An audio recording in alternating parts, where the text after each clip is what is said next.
to A Real Shame. It's a twice a week show where we review movies from our movie list of shame or movie blind spots. I'm Adam. I'm Andy. And this week we're coming to you with some adventures on the high sea. We're going to review 2 pirate movies. But before we jump into those movies, we always like to talk about what we've been watching. So I'm going to throw it over to my friend Andy. What have you been watching? So the last couple of times I was watching Bond films. I still haven't finished the Bond films. We've got company in town at the moment, so kind of taking a break on the Bond films and are watching just more kind of crowd-pleasing stuff. But we did watch a few more of those. I've watched a few more of those recently, just not quite done yet. I watched Crocodile Dundee for the first time in forever. Paul Hogan? Yeah, Paul I Hogan. always thought Crocodile Dundee was played by Hulk Hogan. I thought Paul Hogan was Hulk Hogan. That'd be awesome. Yeah, because the names were so close. But, yeah. He's like, that's not a knife, brother. And then, but that was a rewatch. I just haven't seen it in years. Rewatched A Fish Called Wanda, which I also have not seen in years. Really good comedy. Not quite as like laugh out loud hilarious as I remember it being, although it is still funny. Because that's like the same people that did a Best in Show. No, it's got this one has Jamie Lee Curtis and John Cleese and Michael Palin and Kevin Kline. But Jamie Lee Curtis's husband, Christopher Guest, does all those with Fred Willard and stuff like that. Does those Best in Show and whatnot. I saw Hotel Artemis. Remember that? When that came out? Yeah, when that came out like last year. Yeah. I heard it's terrible. Yeah, it's not. It's not good. Is that supposed to be the one that's like the John Wick? Is like John Wick? Kind of, yeah. Yeah, pretty much. That's what a lot of people say because it's a dedicated hospital for criminals, basically, other than like a dedicated. But it's also it doubles as a hotel as well. So yeah, it's similar to John Wick. That actually didn't bother me, and I think that the look of the film is pretty cool. But man, is it crap? It's not good. It is not good. And then finally, I'm gonna skip over some of these, but yeah. I watched the film on Amazon Prime Video, which on paper, by the way, I can't stand Amazon Prime Video. Like I can't stand the UI. UI is the worst thing ever made.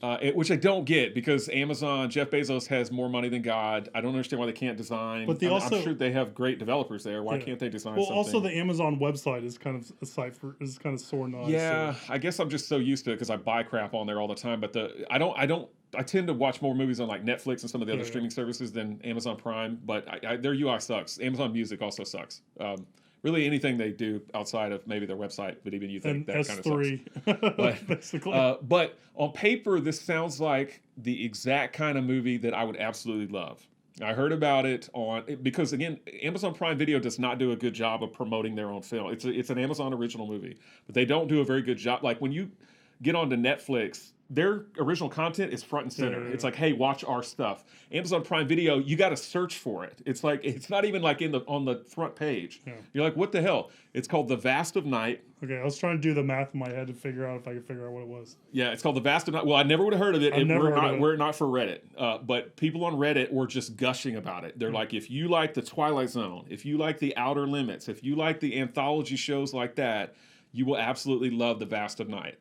So I was like, oh, cool, it sounds great. So it is presented as a fictional, like, Twilight Zone show. The opening shot is them kind of zooming into an old TV, and it turns on, and it's like, I think the show itself is called the Paradox Theater or something like that. And they're like, tonight on the Paradox Theater, The Vast of Night, which is the title of the movie. And then the episode gets going, but it's actually a movie.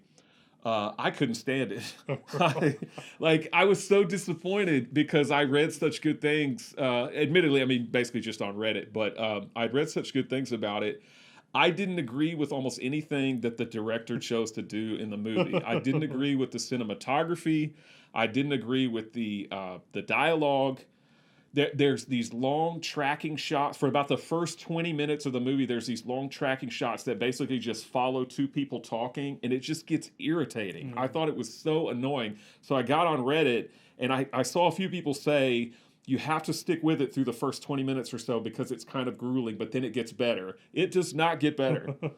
I stuck through it to the end. It's like 90 minutes. So I was like, all right, we'll see what happens. But I didn't care for it at all.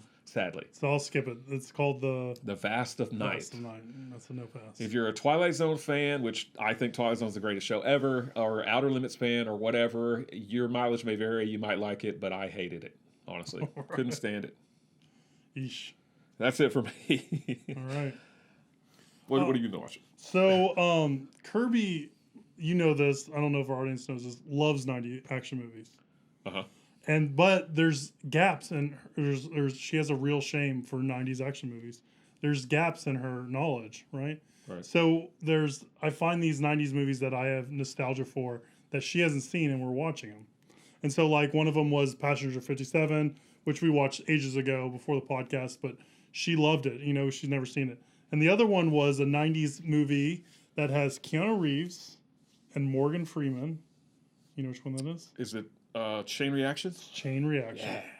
So we watched Chain Reaction. I think she didn't like it as much as I enjoy it, but it came out in the time like near The Saint and all that kind of stuff, and Fled, which is another 90s movie that I really like, where it was just so fun. Like, it's interesting that that mid 90s, you know, because The Saint was about cold fusion, Chain Reaction is about cold fusion. It's just is a kind of interesting buzzword that they use a lot of movies.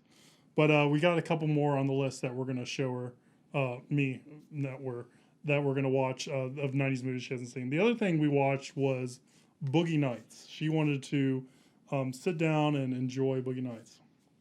And I know you really hold Boogie Nights in high regard. I go back and forth between, is that the best film of the 90s or it's Trainspotting? It's one of the two. And, you know, we watched it. I think she was reading an essay about the whole firecracker scene, and we watched it afterwards. That made her want to watch it. And I think Boogie, I mean, I'm not as positive on Boogie Nights as you are, but I think Boogie Nights is good. There's a couple of things I was noticing. One is, like, it's towards the middle of the movie when they're like pushing in, and I think it's Mark Wahlberg and probably John C. Reilly are chatting, and then you can see Roller Girl just skate right by, and there's a cut right there, and there's some interesting like filmmaking things that I kind of caught on this watch through that made me appreciate the movie and how the movie was made and all that kind of stuff. But you know, it's Boogie Nights. It's a really, I mean, it's probably the most I would say it's probably the most regarded Paul Thomas Anderson movie. You don't think so? I think it seems like more people like There Will Be Blood. There Will Be Blood, which I haven't seen. Which I'm one of those people. I think There Will Be Blood is okay. I think Daniel Day-Lewis is phenomenal in the movie, but I don't really like the movie all that much.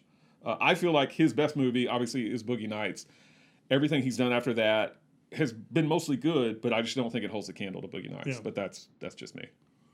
And there was, I'm trying to remember because we watched it really close to the last time we filmed, so I can't. It's been a while, but I do wish they spent more time on William H. Macy's character. Like, you get the bare minimum stuff you need for his kind of character arc, and I wish we kind of. I mean, it's a long movie, so it's kind of hard. But I wish because I think you get like 4 scenes with him, and you get like major arc points for those 4 scenes. You know, for what's going on. So his part just comes as such a shock, and I think it's supposed to be, but it's just I wish that was kind of built up a little bit more if I wanted to pick nits, but or excise from the movie, because I don't think it really adds much, because as soon as his character's gone, you see like a portrait of him, but there's not really a whole. It doesn't change anything, right? And the other thing is I was thinking about was, it seems like Burt Reynolds' character didn't want to. So there's a new technology coming out, which is VHS tapes, and it seems like he was pushing against that and didn't really want to adapt to that. Right. And that kind of brought his, I don't want to say empire, but it seemed like it was bringing what he was doing down. And then I feel like Paul Thomas Anderson, as a filmmaker, is always trying to film on film and pushing away digital. And so it's kind of interesting that he kind of has that, you know, that character kind of is mimicking the way he is currently. Yeah. Because I don't think Phantom Thread was shot on film. I mean, I think Phantom Thread was shot on film. I don't think it was shot digitally. I could be wrong. So, anyways, those are the 2 really big things that we've been watching. All right, so you ready to jump into our review? I'm ready to walk the plank and jump into the sea. All right, so let's talk about Pirates of the Caribbean. You, Sparrow. Aye. You are familiar with that ship, the Black Pearl? I've heard of it. Where does it make berth? Where does it make berth? Have you not heard the stories? Captain Barbossa and his crew of miscreants sailed from the dreaded Isla de Muerta. It's an island that cannot be found except by those who already know where it is. The ship's real enough. Therefore, its anchorage must be a real place. Where is it?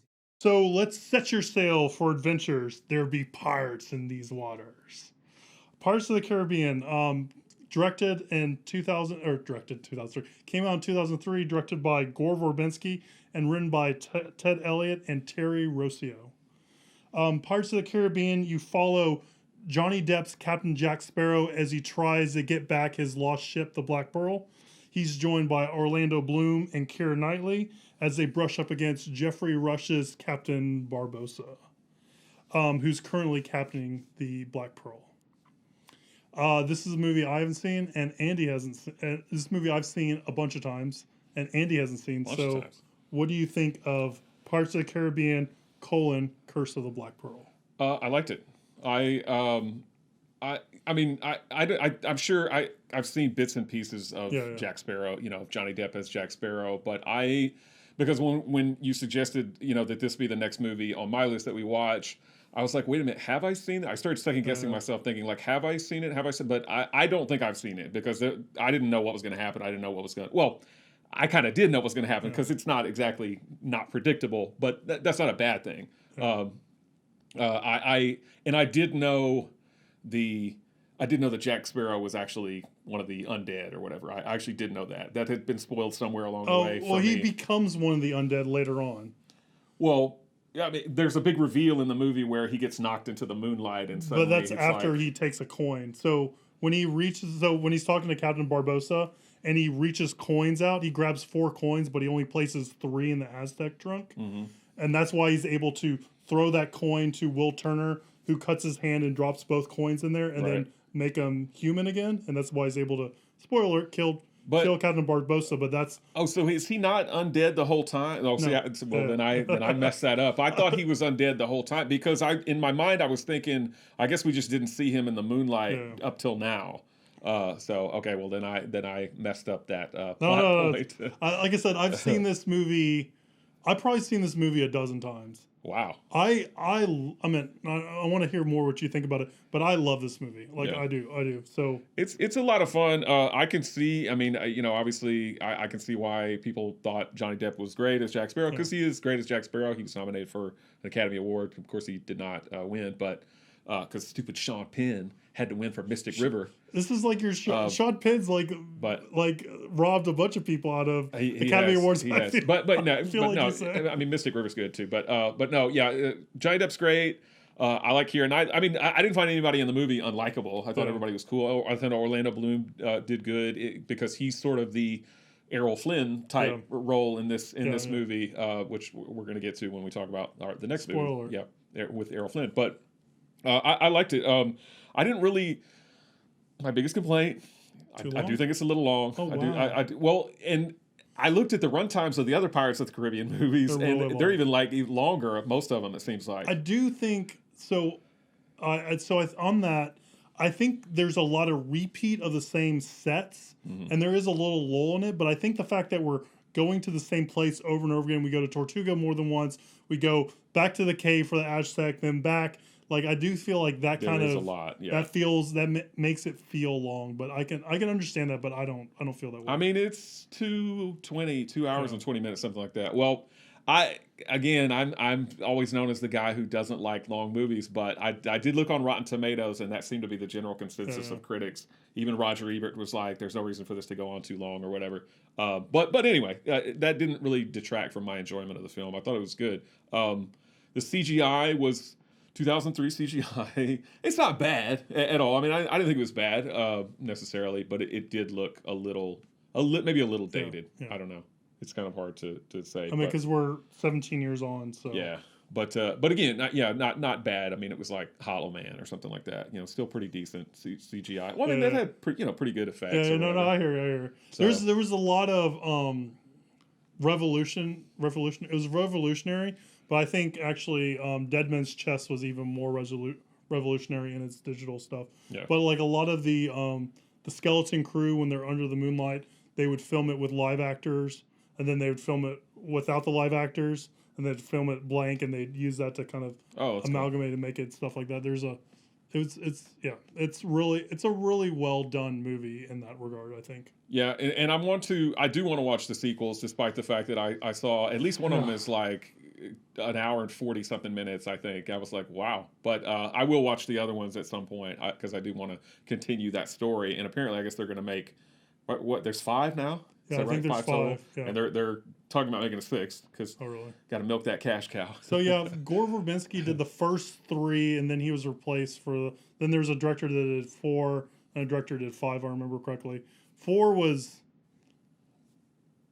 These movies get progressively worse, because the reason why I didn't include it on my watch list was I was actually wanted to watch the original 3 along with this, or watch the first 3 together, and Dead Man's Chest is it's very difficult to get into for me, and I remember liking that movie fondly. Is that the second one? Second one. Okay. It's a sharp drop off after the first one, in my opinion. Oh, that's too bad. And then the third one, I remember being around the writer's strike, and that just kind of killed production. And it's like the Matrix movies where they kind of double down on these fantasy elements and stuff like that, and just the movie just loses track of what it wants to be, and it feels like they made movies that plus things that they thought the audience really liked about the first movie. Does that make sense? Yeah. And so they're like spending a lot of time in this world this world over here when we as the audience really want you to spend more time here. I feel like, or expand on this stuff rather than this stuff. Yeah. In my opinion. I see. But is that I can jump in about how I feel about the movie. Yeah, go for it. Everything else I have to say is basically about kind of Johnny Depp and some of the other actors or whatever. But yeah, what do you? I mean, obviously you've seen it. Like I said, a lot. I love this movie. I think the writing is excellent. Ted Elliott and Terry Rossio wrote Aladdin back in the '90s. John August rewrote the remake of that. But I just think, and they did a blog for the longest time about the writing style. And I just remember like reading about the writing of it and trying to learn about it because like this is the movies that I like. This is very much in the vein of Indiana Jones and stuff like that. And I just love this kind of action adventure kind of movie. And if I could make movies for a living and write movies for a living, eventually these are the kind of movies I want to make, or like these kind of big kind of fun action adventure movies, because I think it has a little 4 quadrant, I guess, if you want to be diminutive to it, but it just has a lot of everything. It has a lot of swagger. It feels very confident. It has thrilling action on there. A love story that's okay, but it actually doesn't play a whole lot into it, which is pretty cool. So I just really like it. I like the characters. I like those 2 guards that are guarding the because they kind of have like a shtick, right? I put Abbott and Costello, even though I've never seen an Abbott and Costello movie, but it seems like they kind of have a stick going on and stuff like that. And I really like that kind of interaction with them. And then you kind of have that mirrored a little bit with Captain Barbossa's crew, where you have the guy that's missing an eye, he has a wooden eye, and then the other guy, they get kind of annoying, but I like that. My favorite thing of the whole movie is the fight scene between the first fight scene at the blacksmith with Johnny Depp and Orlando Bloom. Yeah. And I think that's so well done, and so I just really like the way the sword fighting's implemented and the way they move around. I like the little I don't know if they're really Easter eggs, because they're not, but I like the fact that he gets the hot poker and gets the donkey walking so he can break the chains, and then later on when Orlando Bloom pulls a sword out of the fire and it has a hot tip, the donkey starts walking again, and so you get all this movement around, stuff like that, and that's just like really fun and really, to me, I think it's just really smart to kind of take that and kind of plus it. So I gush over this movie probably a little too much, but I'm really over the moon over this movie. Well, that's good. I mean, again, I liked it. I thought it was a fun movie. Yeah. I don't think I have quite the enthusiasm you have for it, but I did like it. I mean, and again, I would. It's a movie that I would watch again for sure. Yeah, and I've just been so disappointed with the sequels, and I do think like Johnny Depp leans more into the Jack Sparrow-ness of Jack Sparrow, which it's like I read one critique that was pretty accurate because in some of the later movies they try to make him the main character, that he's kind of a better as like a foil and like a secondary character, and just to sprinkle him on to stuff like that, because it really I would probably say the main characters are Orlando Bloom and Keira Knightley's kind of characters over the whole thing, and Jack Sparrow's kind of in there to add color, I would feel. I don't know. I saw Jack Sparrow as the lead, but yeah, if they were going for Jack Sparrow as the foil, I don't know that they succeeded. At least not with me. I felt like he's the main, he's the main guy or whatever in the movie. I get that. Yeah. So, what'd you think of his performance as Jack Sparrow? I thought it was great. I wrote like a lengthy thing here. Johnny Depp at one time, if you asked me who my favorite actor was, like in the late '90s, I would have said Johnny Depp. Because this near Crybaby era, Johnny Depp? Yeah, well, yeah, he had done. So he started off doing, as we all know, Nightmare on Elm Street. He gets sucked into the bed or something like that. I can't remember. Nightmare on Elm Street, like Private Resort, like some really kind of. Again, I'm not hating on Nightmare on Elm Street, but it's not exactly like a classic. No. Well, it's not regarded as a classic, I guess, by a lot of snooty critics. I think I love Nightmare on Elm Street, but it's kind of lowbrow, I guess, as a lot of critics would think. And same with like Private Resort. He was on 21 Jump Street, the TV show. Mm-hmm. But then he started doing, he did Crybaby, he did What's Eating Gilbert Grape, he did Edward Scissorhands, Ed Wood, Don Juan DeMarco, Donnie Brasco, Fear and Loathing in Las Vegas. And Benny and June, which I haven't seen. I actually put Benny and June on my list because I realized I hadn't seen it. But I just thought he had a lot of range. I thought he seemed like a pretty natural actor. I thought he was just really, really good. And I compared him at the time to like a young Marlon Brando or something like that, because I have always thought that young Marlon Brando, not old heavy Ice Marlon bucket Brando. On the head Marlon Brando. Yeah, not that Marlon Brando, but young Marlon Brando, I feel like is possibly the most natural actor of all time, in my opinion. I mean, I think he was a phenomenal actor. Like, he didn't really look like he was acting. He looked like he was just, he was just some guy. He was actually that character. And I felt like Johnny Depp had a lot of those same qualities. And he kind of really selectively chose his movies. That kind of changed in the late 90s. He started doing things like Ninth Gate and stuff, which I think Ninth Gate is a lot of fun. But Ninth Gate, Nick of Time, and then now he does practically every Tim Burton film that Tim Burton does, right? He's in a lot of them. Yeah. He does the Fantastic Beasts movie. He was Tonto in Lone Ranger. And obviously Jack Sparrow in the Pirates of the Caribbean film. So he has definitely said, okay, forget being selective necessarily about these dramatic roles. Yeah. I just want to make money, and there's nothing wrong with that. But because he has done all these different kinds of films, I don't necessarily see him like I used to. I still think he's a fine actor. He's just fine for what he does. He's no longer my favorite actor. I don't even know that I have a favorite actor anymore. But back then I was like Team Johnny Depp for sure. Yeah. Not that I'm against him now or anything like that. But I say all that to say, I think he's great as Jack Sparrow. Everybody knows he supposedly modeled himself after Keith Richards from Rolling Stones. But I think he does great with his little kind of slurry kind of voice, and always kind of seems like he's off balance and whatnot. And I guess is he in all the sequels, right? He's in all the sequels thus far, correct? Yes. I don't remember for the best. Yeah. So I think, I know he's signed on to do cameos the some of them. One. Yeah. At least cameos in some of them. Okay. Well, like I say, I would like to watch them, even if they get progressively worse, just to kind of see, I think where his character goes from here. Yeah, I think Bill Nighy in the second one, he plays Davy Jones. I think he's awesome. I like what he brings to the character. 5 is really good because 5 kind of circles back. I like these movies, so I kind of, it's hard for me, even if they're bad, I get some enjoyment out of it, right? Give them somewhat of a pass. Yeah.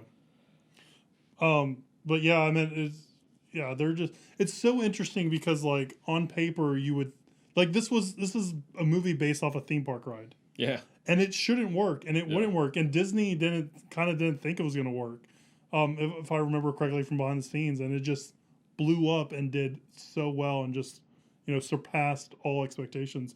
And even like Johnny Depp, apparently, when they were looking at dailies and they saw what he was doing, they're like, this movie's not going to cut together. He's ruining the movie. Yeah, he's ruining this movie. And then you just see like there's an instant character in it and all that kind of stuff. And they even incorporated his character into the Pirates of the Caribbean ride. I mean, it just goes to show those studio heads do not know what they're doing. They don't know what's good. Yeah, I think, to that point, I think they try to figure out what's good and they want to make good movies. But the thing is like I think making movies is 80% magic, right? You can try to get all the right elements together and it will work for one movie, but it won't necessarily work for another movie. Yeah. And so it's hard to make that, hard to make that a business, I would say. So the rest of the cast, besides Johnny Depp, you've got Geoffrey Rush as Barbossa. Who's awesome. He was, known in Australia and whatnot up until the mid-'90s when he did the movie Shine, where he played the piano player David Helfgott, won an Academy Award. And then after that, his career really took off. He did House on Haunted Hill, which is a really good kind of guilty pleasure, right, from the late 90s. Have you seen that one? No. We should watch that one. That's a horror movie? Yeah, and it's really cheesy, but it's fun.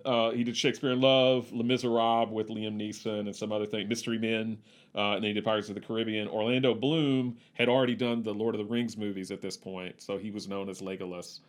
Because they came out in like 2001, 2002, Return of the King, and all of a sudden this came out in 2003. Keira Knightley wasn't really well known, but she had done the movie Bend It Like Beckham. Yeah. And then after this, she would do one of your favorites, Love Actually. Right? Not long after this. Yes. Yeah. Yep. And then it has a very small role for Zoe Saldana. Yes, who I really like her in this movie. And I was telling Kirby, I'm like, not to spoil anything, she doesn't really show up in later movies. And I was like, why doesn't she show up in later movies? And Kirby's like, dude, she plays Gamora. I'm like, oh yeah. Yeah, so when I saw the movie, 'cause I didn't realize she was in it, and when I saw that she was in it, I was expecting her to have a bigger part, but she doesn't really have a bigger part because she was virtually unknown at this point. Yeah. Like, she had done, I had to look it up, she had done Crossroads with Britney Spears. Classic. Got that on her resume, and she'd done Drumline with Nick Cannon. And then I think she'd done like one other movie that I've never heard of. And then she did Pirates of the Caribbean. But after this, she would do The Terminal with Steven Spielberg, or directed by Steven Spielberg. Yeah, with Tom Hanks. And she's Diego Luna's love interest in that film. And then she would do the Avatar movies, or the one movie so far, but she's going to be in the sequels that are coming out.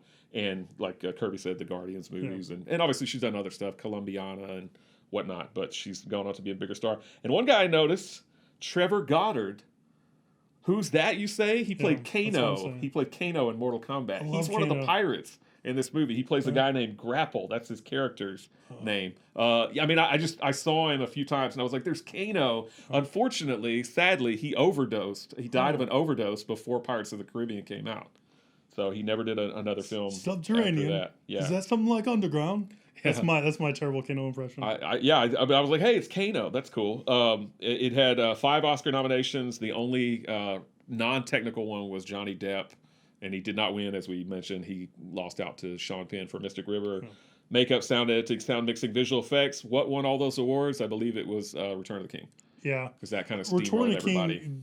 That was the only Lord of the Rings to win Best Picture, right? I think all the other ones, it cleaned up at the Oscars that year. So far, 4 sequels, and I believe there's another one that's in production, or at least in talks or whatever. It grossed, according to Box Office Mojo, it grossed over $305 million, which is domestically, that is. Yeah. That's not even internationally. So it was a big hit. Have you been on the Pirates of the Caribbean ride? I never have, because I've only ever been to Disney World, and I don't think that's at Disney World. It's at Disneyland in California, which I've not been to Disneyland, but I don't think it's at Disney World. Or if it has, I haven't been on it, because I don't remember ever going on it. I want to say it is at Disney World. Well, it's been a long time since I've been to Disney World, so I could be wrong. I either just forgot or I've never been on it. I don't know. All right. Have you been on Pirates of the Caribbean, the ride? I've been to Tokyo Disney World, or Tokyo Disney Sea World. Yeah. I think is what they call it, or Tokyo Sea Disney, something like that. I went on that one, and then I think I've been on the one in Disney World. So, yes. Cool. Anything else? What was the Rotten Tomato and all that good stuff? So before I do that, here lately I've been kind of reading a lot more film critic stuff like Pauline Kael and Roger Ebert, and I've downloaded at least a few books on film criticism. I haven't really started reading any. Cool. Otherwise, I would have mentioned them. So the critics that were most influential to me when I was growing up in a small town were Siskel and Ebert, because I could watch them on television, and Leonard Maltin, because I could see him on Entertainment Tonight, and I could have the little Leonard Maltin movie and video guide. So I thought, in addition to doing the Rotten Tomatoes from here forward, I'll also say whether Siskel and Ebert gave it 2 thumbs up, and Siskel was dead by the time Pirates of the Caribbean, Curse of the Black Pearl came out, so I'll just give Roger Ebert's thoughts on it, and then I'll give what Leonard Maltin gives it in his little movie and video guide. So Rotten Tomatoes, 79% critic score, 86% audience score. Yeah, I feel like the critics are a little hard on it. Thumbs up from Roger Ebert, and Leonard Maltin gave it 2.5 stars. Ooh. Yeah. Wow, Leonard. He said it was too long. He's too long and too much plot shenanigans going on, basically, with this little blurb. But I love how they bring the supernatural element into it, and that also reminds me very much of Indiana Jones, because Indiana Jones is very much a Treasure of the Sierra Madre kind of movie, but they but they bring in this kind of mystical supernatural element. I feel like Parts does that also. Well, Leonard Maltin, I mean, again, I agree with him a lot of the times, but he gave Earthquake a bomb. That's his lowest rate. He doesn't give 1 star. He gives bomb. He gave Earthquake a bomb. Well, I mean, it's at least kind of fun, right? That's not a bomb. Come on. But yeah, so, I mean, I'm not really shocked that he's like, 2.5. Grumpy old Leonard. But anyway, that's it for me. So that's our review for Pirates of the Caribbean. And something else I'm bringing into the podcast is that I'm going to tell you the reason why we chose the next movie. Okay. So the next movie we're going to do is Seahawk with Errol Flynn. I say his name incorrectly all the time. Errol Flynn. Errol Flynn. And the reason why I chose this movie to pair it up with is that I remember leading up to Pirates of the Caribbean and post Pirates of the Caribbean, a lot was talked about the sword fighting and how good the sword fighting was. So I wanted to find another movie that had the same kind of swashbuckling sword fighting. And I remember Robin Hood with Errol Flynn being one of those movies that kind of was of that kind of nature, that had that kind of swashbuckling and is very well regarded. So we were looking at his filmography for a good movie to kind of his oeuvre that has swashbuckling in it, and we found a pirate movie called The Seahawk, and so I figured that would pair pretty well with this movie. So that is the reason why we chose Seahawk to go with this movie. Sorry, I just had to add one final thing. I was a little disappointed that I didn't hear the word booty one time in Pirates of the Caribbean.